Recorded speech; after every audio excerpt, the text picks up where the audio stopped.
The vanilla buttercream on my grocery store birthday cake melts under the flickering fluorescent light of my apartment kitchen. $2,000 sits ready in my banking app. Another monthly rent payment for my parents. The stark numbers mock me from my phone screen while I stare at my reflection in the scratched countertop. A soft chime breaks the silence. My throat tightens as I open the family group chat. The message from Mom floats. Between old conversations about utility bills and car payments, no one's coming to your party. Grow up. The words blur before snapping back into focus. I read them again, remembering the careful way I'd phrased the invitation. Come celebrate if you can. No pressure. No gifts needed. My thumb hovers over the keyboard. The cursor blinks. Waiting. I type a single word understood. The banking app glows as I switch screens. My finger traces the familiar path to the scheduled payment section. 4 years of temporary support flash through my mind.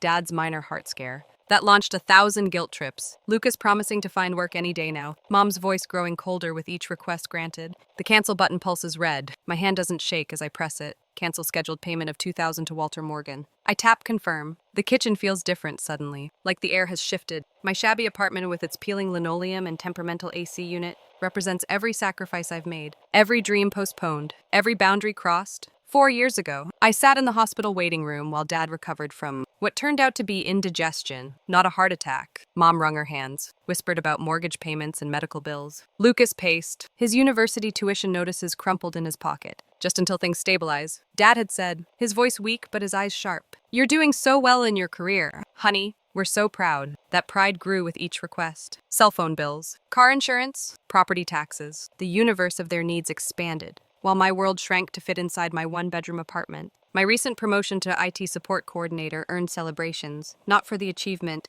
but for the salary bump. Mom's eyes lit up as she calculated the additional dollars. Dad patted my shoulder, already planning upgrades to his golf club membership. My laptop whirs to life as I pull up the Excel spreadsheet tracking 4 years of family support. The numbers march down the screen in neat rows: $2,000 monthly rent, $489 car payment for the SUV Lucas drives, $378 phone bill for 4 lines, countless emergency expenses. The total at the bottom stretches past $130,000. The practical birthday gifts I bought myself this morning sit in their Target bag on the counter: 3 pairs of black socks, shampoo, a new phone charger to replace the fraying one. The same items I've gifted myself every year while paying for Lucas's spring break trips and Mom's latest kitchen renovation. My phone buzzes again. The family chat is filled with new messages. Lucas, should we get her a toilet brush too? Dad, ha, Mom, she loves those practical gifts. The laughter emojis pile up like stones. My face remains smooth as I open my laptop's file manager and create a new folder. I label it records in capital letters that feel like a declaration of war. The methodical clicking of my mouse fills the silence as I begin canceling auto payments. Credit cards, utility accounts, car insurance. Each confirmation screen glows with possibility. The cake sits forgotten, frosting soft and melting. I cut a single precise slice and place it on a paper towel.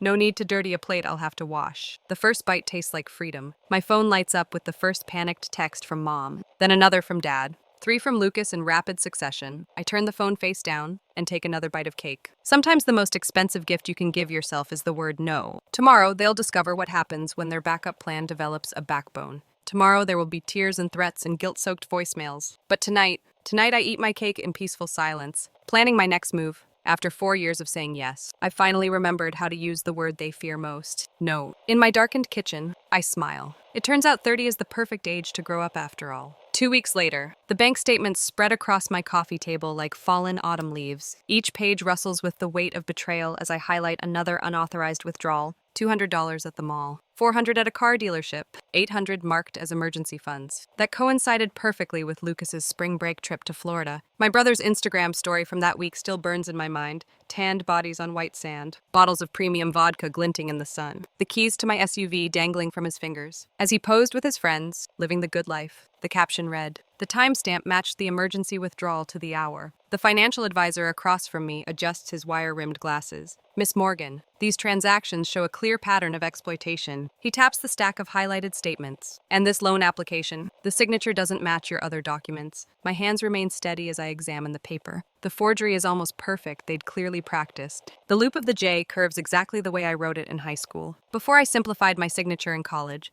only my mother would remember that detail. The application is dated November 24th. My voice sounds distant to my own ears. Thanksgiving Day. The memory surfaces like a bruise being pressed. Me, driving 6 hours through sleet to surprise them for the holiday. The trunk loaded with groceries I'd spent a week's worth of lunches budgeting for. My childhood bedroom door locked. Lucas's girlfriend's laughter floating through the wall, while I made up the living room couch with sheets that smelled like mothballs. Dad's wine-soaked toast still echoes to the breadwinner who can't keep a boyfriend, but pays all the bills. The table's laughter. Mom's hand patting my knee under the tablecloth. He's just teasing. Honey, you know how he gets. Now I know what they were celebrating. While I slept on that musty couch, they were counting on my signature on a $30,000 loan. My signature, forged with the precision of someone who'd been studying it for years. We should contact the authorities, the financial advisor says, his pen hovering over his legal pad. This constitutes fraud. My phone buzzes. A text from Lucas. Hey sis, need help with car insurance. Due tomorrow? Call me. I silence the phone and pull up the folder on my laptop labeled Records. Inside, subfolders branch like a family tree of financial abuse. Credit card statements, utility bills, screenshots of text messages. The latest edition a recording from last week. Mom's voice rising in pitch as she berated me for questioning a suspicious charge.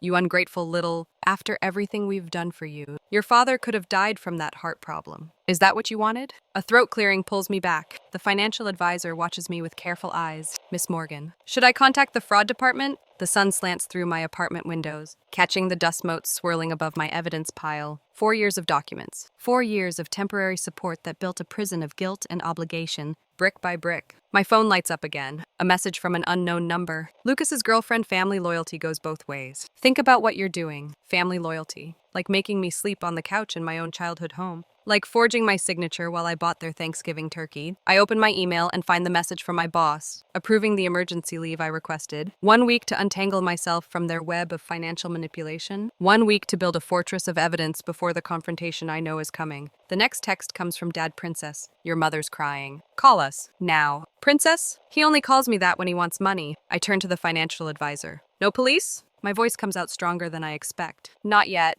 but I need every document related to that forged loan. Every email, every piece of evidence that shows what they did. He nods, understanding sliding across his features. Documentation is often more powerful than prosecution, especially with family. Family. The word sits bitter on my tongue as I pull up the joint account statements, the one I opened for emergencies that somehow became their personal ATM, each withdrawal marked with their casual disregard gas station snacks, movie tickets, restaurant bills that could have covered my own groceries for a week. 2 days later, a knock at my door sends my heart racing. Through the peephole, I see Mom's floral blouse, her hands twisted together in that familiar pose of manufactured distress. The door's security chain gleams like a lifeline. I step back silently, my sock feet making no sound on the carpet. On my coffee table, the evidence of their betrayal guards me like a paper army. My phone buzzes again with Dad's message. Your mother's outside your door. Don't be childish. Let her in. Childish, like their jokes about my Amazon. Wish list full of socks and shampoo, like Lucas's cry-laughing emojis when Mom texted that no one was coming to my birthday. My laptop screen glows as I create a new folder. I label it Truth with steady fingers. The first file I save is the recording of Mom's last tirade. The second is the forged loan application. The third is a screenshot of Lucas's Florida photos, next to the emergency withdrawal receipt.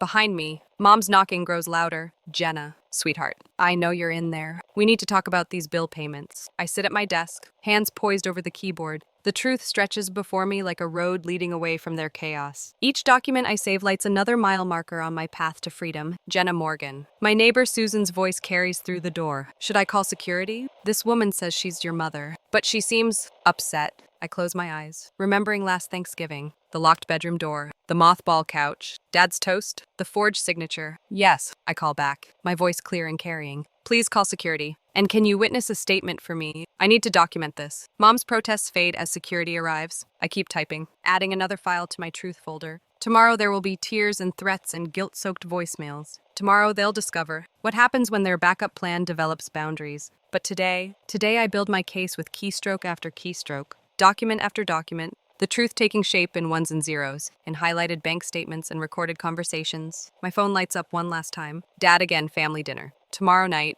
Be there or else. I save the text message to my evidence folder. Then I open my calendar and create an event for tomorrow evening. The title reads The Confrontation. Some dinners are worth documenting. Tomorrow, the leather strap of my laptop bag cuts into my shoulder as I stand at my parents' front door. Through the beveled glass, the dining room chandelier blazes like an interrogation lamp. For 4 years, that light has witnessed countless family dinners where I smiled and nodded while writing checks. Tonight, the light will witness something different. Mom opens the door with her Sunday smile, the one reserved for church potlucks and loan officers. Sweetheart. We were starting to worry, her arms open for a hug I don't step into. Traffic. I adjust the folder under my arm, labeled truth in block letters that match the steel in my spine. The house smells like pot roast and desperation. Mom bustles toward the kitchen, chattering about cooking my favorite meal. Pot roast hasn't been my favorite since I was 12. But she's never noticed. Lucas slouches at the dining room table, thumbs dancing across his phone screen, probably texting his friends about his personal ATM showing up for dinner. The car I pay for sits in the driveway behind mine, mud splattered across its hood from his weekend job hunting trips to the lake.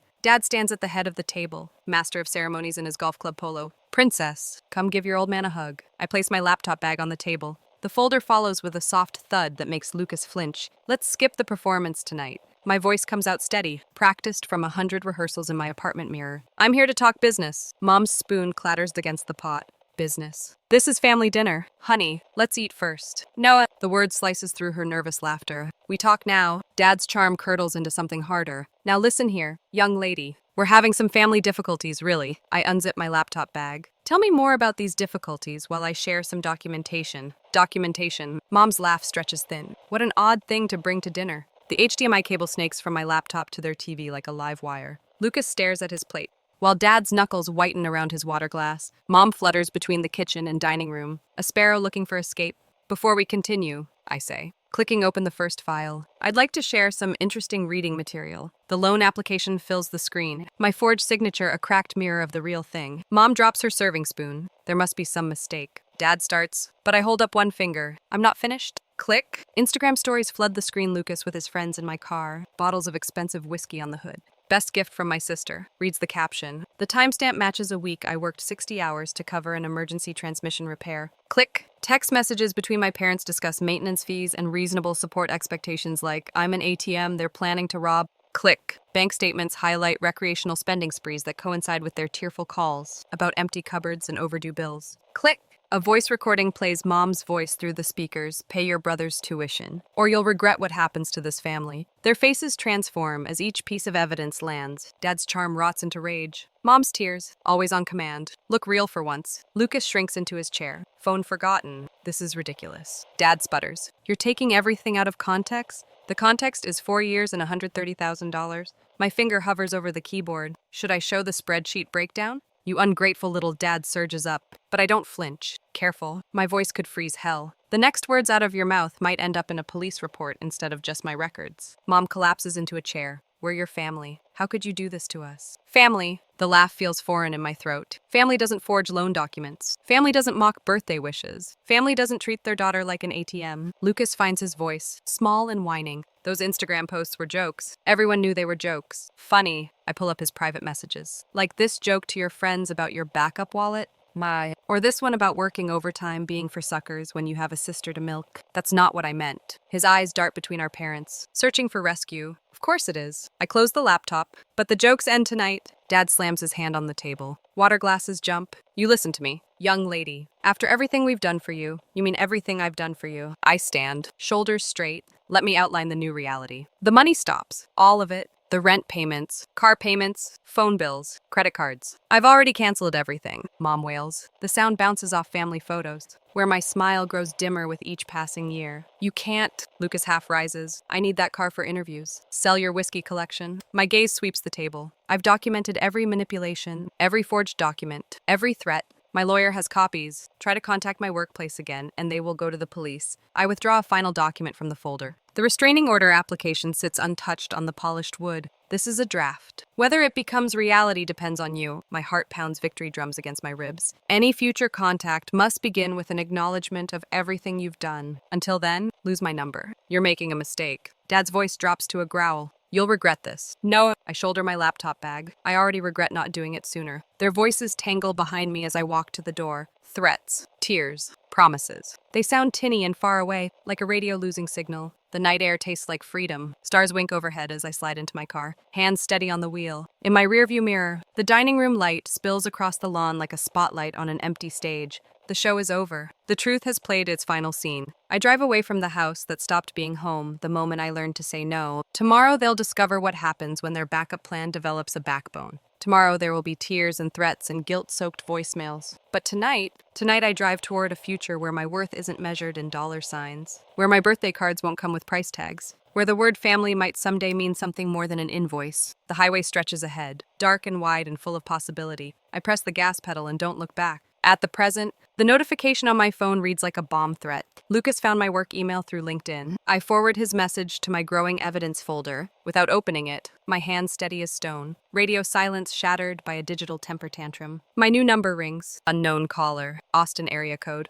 The voicemail notification pops up seconds later. I delete it unheard, adding the number to my block list. Fourth one this week. The certified letter sits in my printer tray, crisp and official on law firm letterhead. My attorney's precise language outlines the consequences of continued contact workplace harassment, social media defamation, attempted financial fraud. The words carry the weight of restraining orders. Waiting to be filed, I sign my name, still Jenna, for now, in black ink that bleeds slightly at the edges. The pen scratches against paper like a key, cutting new grooves. My signature looks foreign, a relic of who I used to be. My one-bedroom apartment in Portland holds none of the ghosts I left behind in Texas. The walls gleam fresh white, bare except for my IT certifications and a single framed photo from college graduation. Before Dad's heart attack that turned out to be indigestion. Before I became the family ATM, the moving truck delivered only what sparked joy, or served function. My grandmother's quilt, my laptop, professional clothes for my new remote position. The rest I donated or sold, including the SUV I'd paid off for Lucas. Let him explain that disappearance to his fraternity brothers. The next day, the name change paperwork waits in a manila envelope marked priority,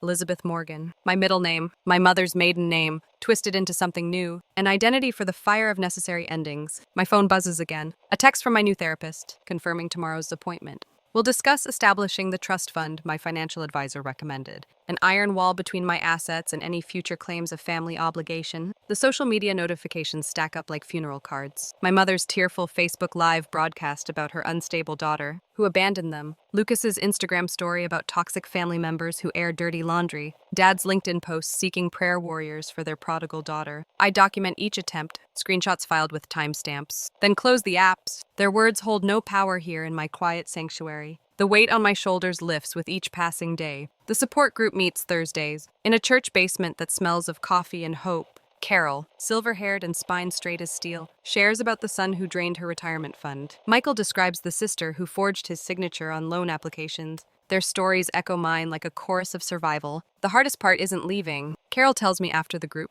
her weathered hand squeezing mine. It's believing you deserve to stay gone. Her words follow me home, settling into my bones like truth. I curl up on my second-hand couch, wrapped in Grandma's quilt, and sleep without dreaming for the first time in years. The website launches on a Tuesday. Still standing resources for survivors of family financial abuse. The domain name alone feels like revolution. I build it piece by piece between work calls, creating the resource library I wished I'd had. Warning signs, documentation guides, legal templates. The first client consultation arrives through the contact form, a woman my age, voice shaking as she describes her parents' escalating demands. I listen, taking notes, my own story, a roadmap through her pain. Start with evidence. I tell her, screenshots, bank records, text messages. Build your case like a lawyer. The truth is your armor. The words flow from a well of hard-won wisdom. Each consultation adds another brick to the foundation of my new life. My pain transforms into purpose, sharp edges smoothed by service. December arrives with frost on my windows and peace in my heart. The holiday decorations in my apartment reject tradition. No red and green, no familiar ornaments weighted with memory. I choose silver and white. Clean colors for a clean slate. The Christmas cards from my parents return unopened. Marked resident unknown. Their carefully crafted guilt trips dead end at my old address. I light a candle, open a bottle of wine, and celebrate the quiet. My therapist calls it grieving the living, the family I lost lives on without me. But the versions of them I loved exist only in memory. I saved a handful of photos. My 5th birthday. Dad teaching me to ride a bike. Mom braiding my hair before prom. The rest I burn in my fireplace, watching the flames consume years of forced smiles and hidden pain. The smoke carries away the last traces of Jenna Morgan, dutiful daughter and eternal ATM. From these ashes rises Elizabeth, a phoenix with steel wings and clear eyes. The price of peace was everything I thought I couldn't live without. It turns out I can live without quite a lot. My new friends gather for a winter solstice dinner, bringing dishes and warmth to my small space. None of them knew me as Jenna. None of them carry expectations heavier than friendship. We talk and laugh, the conversation flowing like wine. No one keeping score or tallying debts. After they leave, I stand at my window watching snow dust the city. My reflection overlaps with the falling flakes, a double exposure of past and present. The woman in the glass looks older, stronger, more herself than the girl who once wrote monthly checks to keep peace. A notification lights up my phone. Another survivor reaching out through the website. Tomorrow I'll answer her call, share my roadmap, and help her find her way to freedom. Tonight I simply breathe, counting blessings that cost nothing but courage. Sometimes the most expensive gift you can give yourself is the strength to walk away. The price of peace is everything that once felt essential. The reward is learning how little you truly need. I raise my wine glass to my reflection, to the woman I'm becoming, to the power of no. Merry Christmas to me, I whisper. The words ring true in my quiet apartment, a prayer answered by my own hands. Outside, the snow continues to fall, covering all tracks, marking everything clean and new. The black envelope stood out among the junk mail in her P.O. box. Elizabeth recognized her mother's handwriting instantly. The precise loops, the slight right slant, her chest tightened, muscles contracting around her lungs until each breath required conscious effort. The security camera above the post office counter captured her moment of stillness, fingers hovering over the envelope like it might burn. She slipped it into her bag without opening it, between her laptop and the leather-bound journal where she tracked her progress. The drive home stretched longer than usual, traffic lights holding her hostage at every intersection, while the envelope radiated presence from the passenger seat. Her apartment welcomed her with the scent of fresh coffee and lemon cleaner. Elizabeth placed the envelope on her kitchen table, centered it precisely between the salt and pepper shakers. The afternoon sun caught its edges, casting a shadow that seemed too large for such a small thing. 24 hours. That's how long she let it sit there. Through a client consultation about financial boundaries, through her evening yoga routine, through breakfast and lunch the next day, the envelope waited, patient as her mother never was. What are your thoughts about opening it? Doctor, Martinez asked during their session the next day, her calm presence steady through the video call. Elizabeth adjusted her laptop screen. Part of me wants to know if there's any acknowledgement, any real understanding, and the other part knows better. Elizabeth touched the small scar on her palm from the time she'd tried to catch a falling glass. At one of her family's dinner arguments, I've learned to trust the part that knows better. Her closest friend Margot called that evening, voice warm through the speaker. Whatever you decide, I've got your back. Want me to come over? No. Elizabeth traced the edge of the envelope with her fingertip. This needs to be just me. She set up her phone to record, propped it against a stack of books. The red light blinked steady as she sliced the envelope open. With the silver letter opener from her new desk set, her mother's familiar perfume wafted up. Gardenias and manipulation. The letter unfolded with crisp precision. 3 pages of Patricia Morgan's attempts at mastery. Elizabeth read each line aloud, her voice growing steadier with each paragraph of accusations disguised as concern. We know you've been spreading stories about us. Your father barely sleeps. Thinking about how you betrayed us. Lucas had to drop out because you abandoned him. The neighbors ask what happened to you. We made mistakes, but you aired everything. You ruined us. Maybe one day you'll grow up. Elizabeth set the pages down. The sun had shifted, afternoon light painting different shadows across her kitchen table. She touched the small silver pendant at her throat, the one she'd bought herself to replace the gilt-weighted jewelry her mother used to give her. The envelope sat empty, mouth open like her mother's endless demands. Elizabeth picked up her favorite pen, the heavy one that wrote smooth as water. On the cream-colored front panel, she wrote 3 words in her clearest handwriting I already did. Her phone kept recording. As she slipped the letter back inside, sealed it with a piece of clear tape, and wrote her parents' address in the center. No return address needed. They'd know who it was from. She documented everything, photographed the envelope, scanned the letter, saved the recording. Each piece of evidence filed away in her growing digital archive labeled Truth. The post office closed in 20 minutes. Elizabeth grabbed her keys, then stopped. She looked around her apartment. Really looked. The vintage travel posters she'd always wanted to hang, the soft blanket draped over her reading chair, the bookshelf, filled with texts on financial independence and healing from family trauma. Her window overlooked the park where she took her Sunday walks now, uninterrupted by frantic calls about her brother's latest crisis. The small balcony held 3 thriving plants. She'd finally learned she could keep things alive when no one was constantly demanding her water. A text notification lit up her phone. A client she'd helped document her own family's financial abuse. 6 months free. Thank you for showing me the way out. Elizabeth smiled, remembering the frightened woman who'd first reached out through her still-standing website.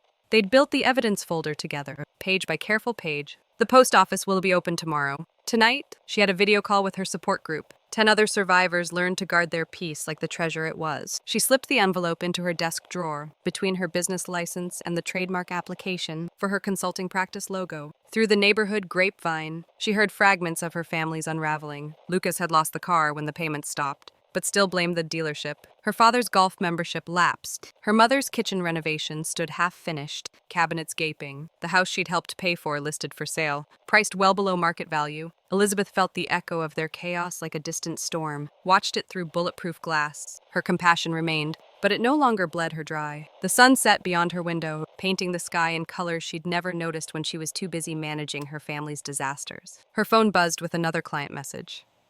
Should I send the evidence to my whole family? Elizabeth typed her response. The words flowing from hard-won wisdom document everything. Save it all, but send it only if it serves your freedom. Some people never acknowledge the truth, even when it's written in their own words. She looked at the drawer holding her mother's letter. Such a small thing to represent the end of such a long chapter. But sometimes the shortest responses carried the most power. She already did. 3 words to answer a lifetime of demands. 3 words to close the door on guilt and games. 3 words that meant I grew up, I saw clearly, I chose myself. The evening settled around her like a warm shawl. Tomorrow she'd mail the letter. Tomorrow she'd help another client document their path to freedom. Tomorrow she'd continue building her life, brick by steady brick. But tonight she sat in her quiet kitchen, wrapped in hard-won peace, finally grown enough to know that some questions don't deserve answers. Some letters are best returned to sender. Some silences speak louder than words. She was no longer the girl who jumped at every family text. No longer the woman who drained her accounts to fill their bottomless needs. She'd grown into someone stronger, someone who could look at her mother's familiar handwriting and feel nothing but calm certainty. 3 words, sometimes that's all it takes to close a door. To end a chapter. To declare yourself grown, I already did. Period. Full stop. The end. 3 years later. The laptop screen bathes my office in a gentle glow as I adjust my webcam. Sarah's face appears in the Zoom window, her fingers twisting a tissue until it shreds, just like I used to do. They're saying I'm ungrateful, she whispers. That a good daughter would never... Her voice cracks. I lean forward, letting my counseling certification catch the light behind me, not for show, for proof that someone can rebuild from ashes. Sarah. When was the last time you felt truly safe around them? The question hangs between us. Her eyes widen, then fill with tears. It's the same realization I had 3 years ago in my old Austin apartment, staring at a birthday cake meant for one. I can't remember, she finally admits. I nod, reaching for my leather-bound notebook. Then let's start there. The morning unfolds in 45-minute increments. Between clients, I water the spider plant by my window, a gift from Marcus, who understands why I need to nurture something that thrives on minimal care. 6 months of dating, and he's never once questioned why I keep my finances separate or why I changed my name. At lunch, I reviewed the final draft of my guide documentation, The Path to Freedom. The publisher wanted something splashier, but flashy doesn't heal. Truth does. My phone buzzes with a text from the community center. They've confirmed the space for next week's support. Group. 20 survivors gathered to share their stories. 20 people choose themselves. The afternoon client is new. Barbara, 72, her silver hair perfectly coiffed. She holds up a credit card statement with shaking hands. My Tommy, she says, my baby boy. He said it was just until his business took off. My chest tightens. I remember my own brother's promises, his laughter in the family group chat. Barbara, I say softly, would you like to know what financial abuse looks like? She flinches at the word abuse. I did too. Once. By session's end, she's holding a folder labeled My Truth, the same system that freed me, refined by 3 years of helping others escape. The sun sets as I finish my case notes. Marcus texts about dinner. Your choice tonight. No pressure. 3 words that still make me smile. I pack up, straightening the wall of thank you cards, not for decoration for the newly free who need to see possibility. A mother who reclaimed her retirement. A grandfather who stopped bankrolling his grandson's addictions. A sister who learned that love shouldn't cost her future. My key card beeps me out of the building. The evening air carries the scent of blooming jasmine. 3 years ago, I couldn't smell anything through the panic. Now each breath fills my lungs with certainty. The community center lights glow warmly as I pull into the parking lot. Inside, chairs form a circle. Some already hold nervous bodies. Clutching folders and phones with recorded proof of their pain, I set my bag down, clip on my name tag. Elizabeth Morgan, still standing support group. Welcome, I say, meeting each pair of eyes. You're probably wondering if you're doing the right thing by being here. A younger woman nods, knuckles white around her purse strap. Let me tell you about my 30th birthday. I begin. About a cake I bought myself, and a message that finally made me see the truth. They lean in, not because I'm special, because they recognize their own story and mine. Boundaries aren't walls. I tell them, watching hope spark in tired eyes. They're foundations. And tonight, We're going to help you build yours. Later, I stand at my apartment window. The city sparkles below, each light a story I'll never know. My reflection shows a woman I barely recognize from 3 years ago. Her shoulders rest easy. Her smile comes without calculation. My phone chimes. A text from today's new client.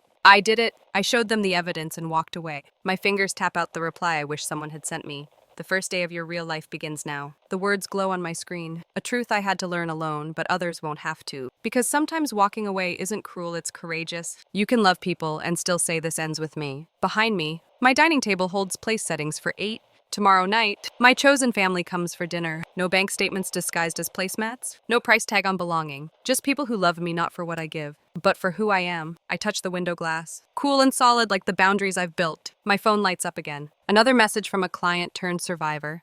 Thank you for showing me the way out. I smile, remembering the words I once returned to sender on my mother's envelope I already did. Outside my window, the city keeps breathing. Inside, I'm finally home.